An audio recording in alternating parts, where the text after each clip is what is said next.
welcome to the ItalianCookingClass.com.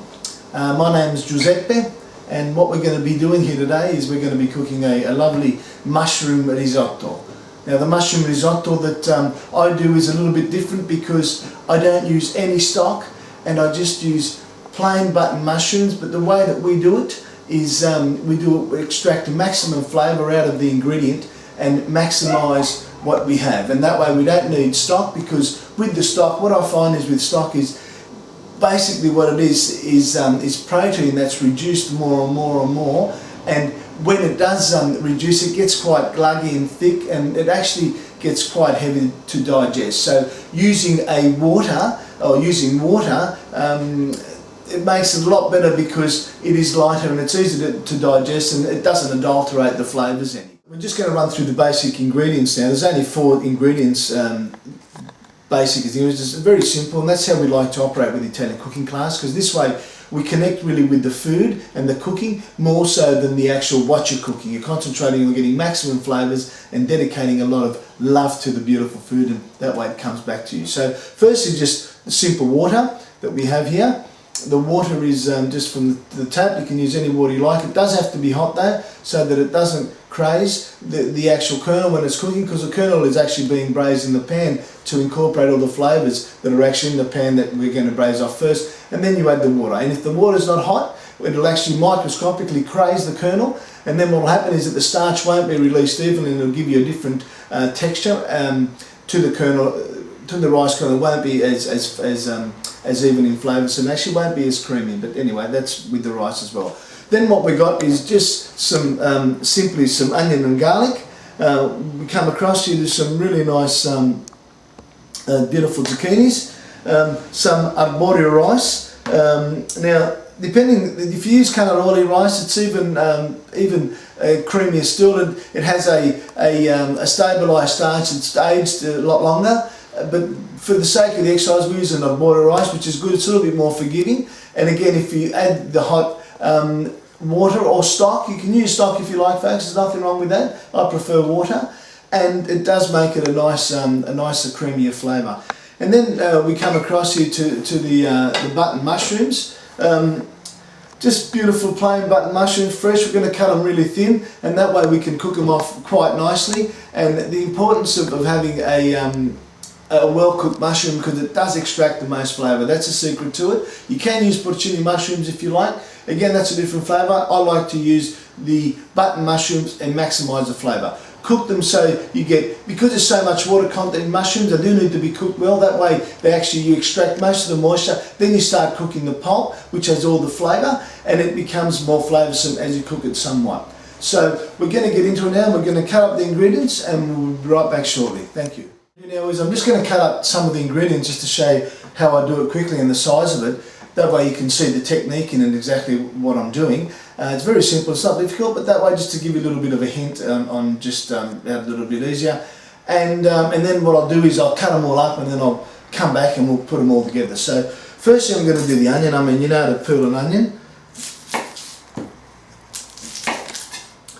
Just take the ends off, then we cut it through the centre. It's just nice and easy. This way we can just, by cutting it in half, what you're actually doing is able to expose the layer of skin, and it's just done really quickly, and it's wham bang. Then we come across here and we just come through this way to dice the onion.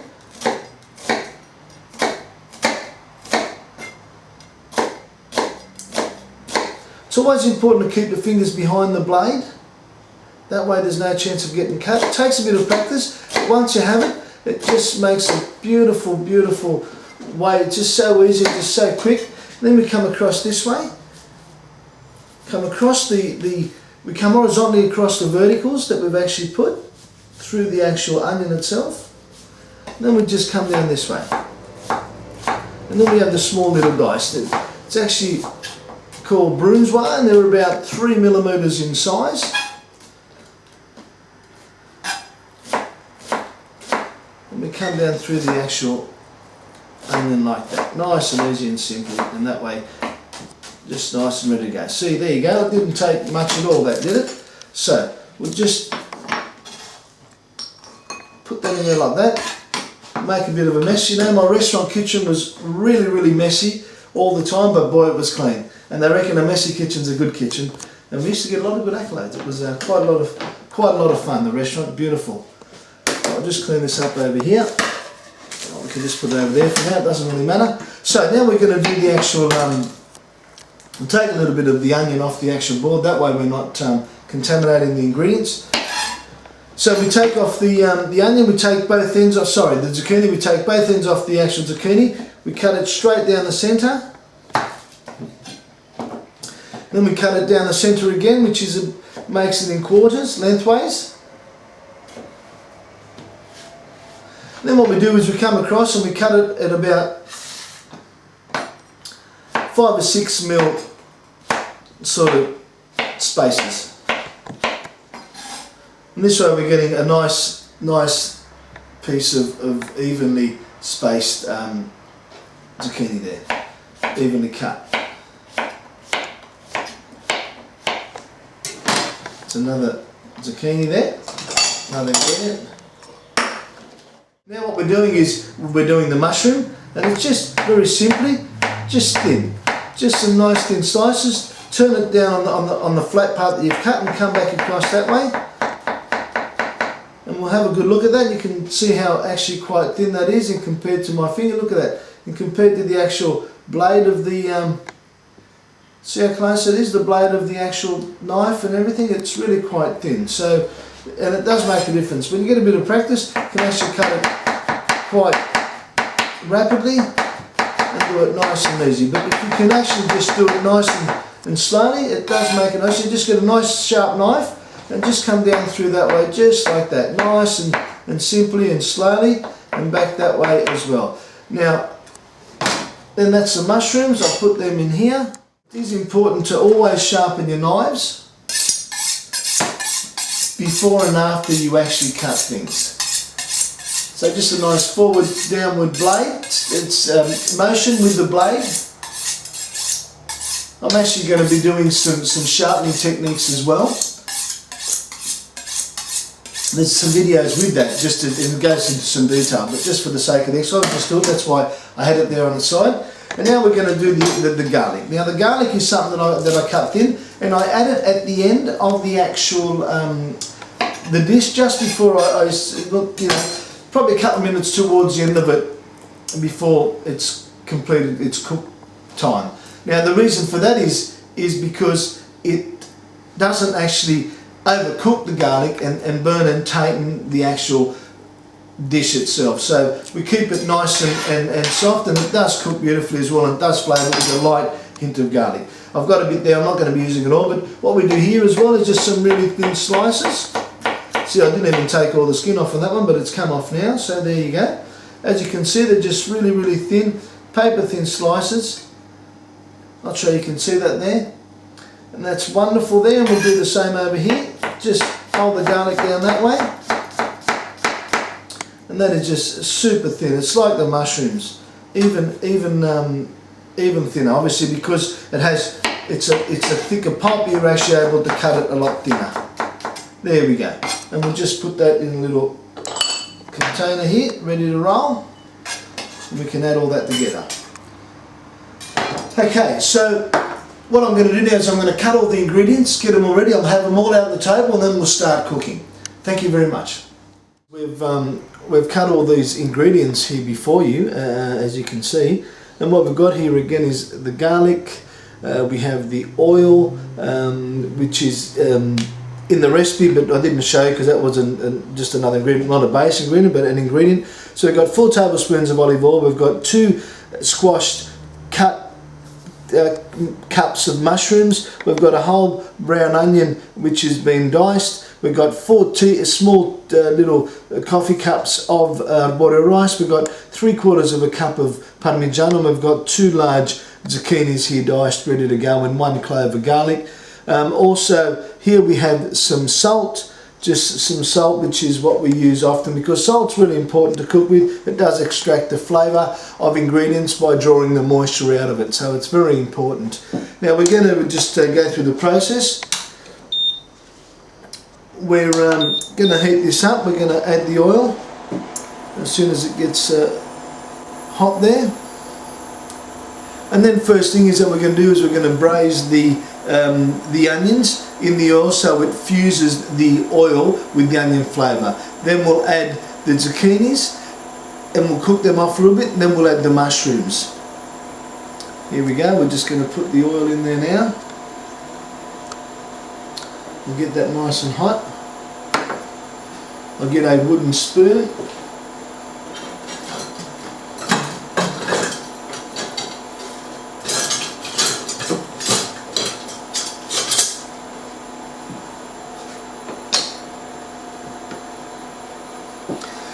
With salt, what actually happens with the salt, folks, is that the actual salt is a flavour extractor. It's not a flavour enhancer because it doesn't add flavour to it. It actually brings the flavour out of the ingredient. Now, again, it does that by drawing moisture out from the centre of the ingredient to the surface and bringing more flavour that way. Just a fine example, prosciutto or salt air cured hams and things like that, they're actually raw, then they're salted, and what happens is that the flavour gets drawn to the surface and then the air dries the actual moisture of the ingredient, and then it becomes dry but still having lots of flavour. So that's what you're actually doing, is drawing the flavour from the inside of the ingredient to the surface. And what has most of the flavour? It's the inside, the heart of the actual ingredient. So now we'll just go back down here. We're going to just cook this off nice, as you can see. We're just going to season a little bit. It is important to season each and every ingredient. That way the flavours are individual and they're not drawing on each other's seasoning. So if you season everything a little bit, what happens is that all the flavours are the right seasoning, and then you get a beautiful flavour in the complete dish. Okay, as you can see here, it's not totally cooked, but that's okay because it's still going to keep cooking in the pan even though we add other ingredients. So what we're going to do, I did say the mushrooms first, but what we'll do is we'll add the zucchinis and we'll season them a little bit as well also. Now the reason for adding the zucchinis is so that the zucchini themselves have more room to sit on the surface of the pan, and that is the hottest part of the pan, of course, is the surface itself. So back down here you'll see how it actually is able to have more surface contact with the surface of the zucchini, and that way it will cook nicely and get a little bit of charring, well, not charring, but nice little browning on the zucchini surface as well. You don't have to keep stirring everything, folks, because when you do stir, what happens is you allow the heat to escape and it doesn't actually give the surface enough time to actually stick with the heat and cook. So allowing it to sit a little bit is a good thing. There is definitely nothing wrong with that. Okay, as you can see, it's browned off a little bit more. Now what happens is too, as I was mentioning earlier, by the way, I just want to correct something. I mentioned about 6mm size spaces when I was cutting the zucchini. It's actually about 10 to 12mm. It's double the size, about a centimetre space. So when you actually continually stirring the zucchini, you're actually and making them steam in a sense, because you're not allowing again the surface to sit on the hot pan. You can see the onions brown, but what we're going to do now is we're going to add the mushrooms to that, and we'll season that as well. Now the idea of adding the mushrooms now is because it's going to release a lot of moisture, so everything inside the pan will cool down and get some moisture from the actual mushrooms. Therefore, they will stop cooking until all the moisture is gone from the pan, and then everything starts cooking again along with the mushrooms. Now you will have noticed the onion was somewhat browner than what it was when we first added the zucchini, of course, and that's okay. It's going to flavour the the dish a bit more, which is something that I particularly like. It works really well.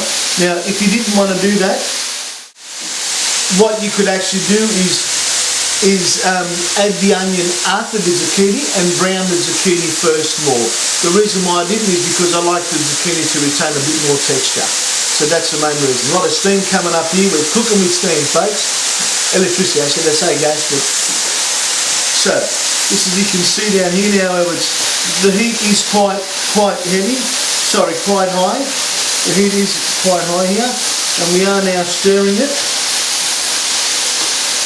because we do want to get that mushroom on the bottom there. You can see the bottom of the pan there's got some nice brown flavours from the caramelisation of the onion. We're actually going to be using some wine to deglaze the pan and incorporate those flavours into the dish itself. I'm actually going to add a little bit more olive oil here, because it's a little bit dry, and that's okay to add a bit more oil. I said 4 tablespoons, but always it's good to keep some on the side, because basically what you need to do is have it available in case it dries. Okay, as you can see, everything's a lot browner here now. So what we're going to do is now we're going to add the risotto and combine all those flavours in it. We're going to braise the kernel, so we're going to add the rice. It becomes a risotto, the riso. We're going to add the riso, the rice to the actual flavours. This way, what's going to happen now is that the rice will take on all those flavours. So therefore you don't have to add the stock to give it an extra flavour. It'll take on all those flavours. It'll fry with the oil that's there. It'll combine and it'll absorb all those flavours around the kernel. And then when we add the water, where does the water come in from? That's right, it comes from the outside in. It draws the flavours from the outside into the middle of the kernel. Now, we know that the inside of the ingredient has a made flavour, but in this instant, the actual flavour is coming from the outside in, because we've actually coated it so well that then all those flavours will be drawn in the centre and the rice will be just beautiful. And just as we were cooking here, my partner Maria said, oh, it smells fantastic. So, and it really does, ladies and gentlemen. It's a wonderful, wonderful dish. So now we're going to add the rice, just straight in there like that. We'll season that as well, son. Everything has good seasoning, and it's okay to over season it a little bit, not too much. The only reason why is because we're going to add the water to it. The water will now, because it's not salted and not seasoned, it's going to draw on those flavours as well. So that in itself will need some flavouring. So with the seasoning of all the ingredients in here, the water will combine with all these and it'll mellow out the actual flavours. So it'll be just wonderful. You can see that there. We're stirring it because what we want to do is, as we're stirring it, we want the kernel to braise evenly all over. I mean, they do say that we should stir risotto anyway, that's with the water in it, but that's another thing which I'll go over after I've added the water. Now, the thing is that we do need to keep that stirring nicely. Okay, as you can see now, the actual kernel, I'm not sure how good you can see that if you zoom right in there. You'll see that the kernel is quite braised, actually a little bit browned, and so we've got an even, and back in the pan here you can see how we've actually got some consistent colour in there. What we're going to do now is we're actually going to add a bit of wine just to deglaze the pan. That's wonderful, and that's all evaporated. So we can see that there like that. Beautiful. The rice is nice, and now we're going to add the water. The water has been heating up over there. Now what I'm going to do is I'm going to add the water and I'm just going to let it sit. I know that they say you've got to stir risotto, but that's not the case. You can let it sit for about 8 to 10 minutes, and then once you stir it, once you stir it the first time, about after 8 to 10 minutes, then you do need to stir it. Now the reason why it doesn't have to be stirred is because it is, so you just cover it like that. As you can see, just cover it. That will turn the heat down to a good temperature where it can just cook away nicely. Just cover it. That water will be absorbed. Because the kernel is so uncooked, it is going to take some time for it to cook, of course. So it can sit with the water in there, covering it for about 8 to 10 minutes, 10 minutes round, and at that point it's starting to really cook. So you want to make sure that it does cook evenly at that point. That's why it is important for the next 6 to 8 minutes to start stirring at that point, and then for the next 6 to 8 minutes keep stirring, because that way the actual kernel does cook evenly. As you can see, folks, we've added some more water to it just to give it some more fluid to cook in, because it did actually dry up some, but it's hot water that we added, of course. And we are going to give it a final cook. It's not far from being done.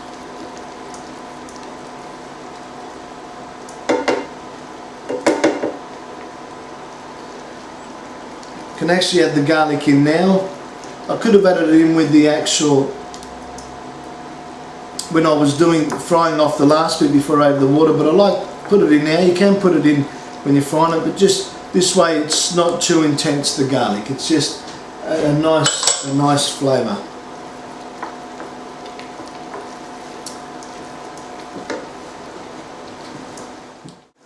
Okay folks, so it's nearly done. What we're going to do is we're just going to taste it to see the texture, what it's like, and obviously the flavour, and then we'll add the parmigiano, and then we'll just about serve it up. So we'll come out of this, we'll get a spoon here, and we'll see how it's sort of sticking to the bottom, because it's just about done, all the moisture's right.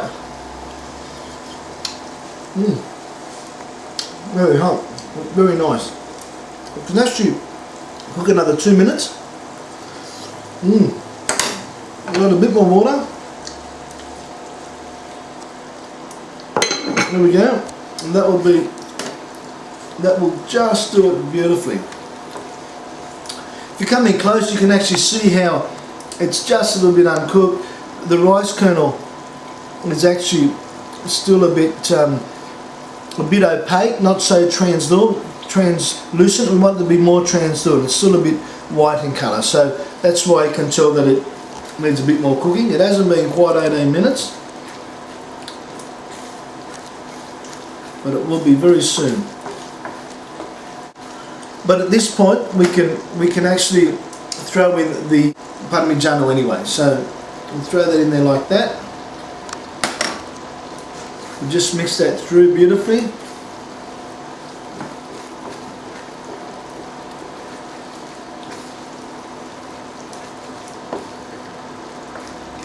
And we can see that nicely. And you know what? We'll serve that up, because while it's sitting there, it's still going to cook in its own temperature. It's a nice consistency. Risotto, folks, risotto does not have to be thick and set. It does need to be fluid and runny and sit flat in a plate. That is a traditional Italian risotto, not hard and set. So we'll just serve this up. Okay folks, now we've actually served it up, and you can have a look at this beautiful risotto. What we're actually done is just put a bit of shaved parmigiano on top of it, as well as some olive oil al crudo, which is olive oil nice and fresh and extra virgin. So what we're going to do now is we're going to have a taste of this beautiful, wonderful, fabulous, creamy, wonderful, flavoursome mushroom zucchini cheese risotto. It is a wonderful dish. It was one of my best sellers in the restaurant. You can put some roasted red capsicum on there, or some blue vein cheese if you like, all sorts of things, but I like it like this, and the roasted red capsicum really works well with it. But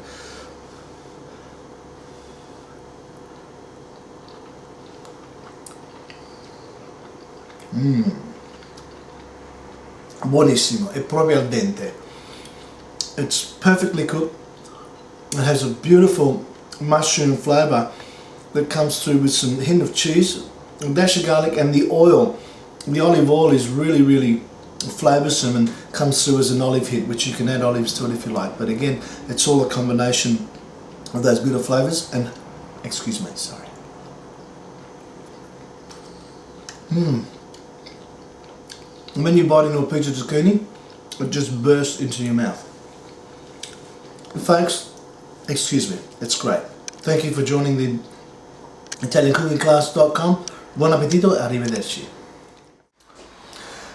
So, thank you, folks. I just wanted to mention on that on the risotto there, that was mushroom risotto, but that is a super gluten-free combination of ingredients there, as most of you probably know. If you want to make, if you had lactose intolerance, also don't use the cheese, and it's just a beautiful, healthy, super duper, wonderful, flavoursome dish. That was actually quite a staple dish for celiacs in our restaurant, and you know, people that have lactose intolerance things as well. So again, it's just a wonderful dish, full of flavour, very simple, nothing too difficult about it at all.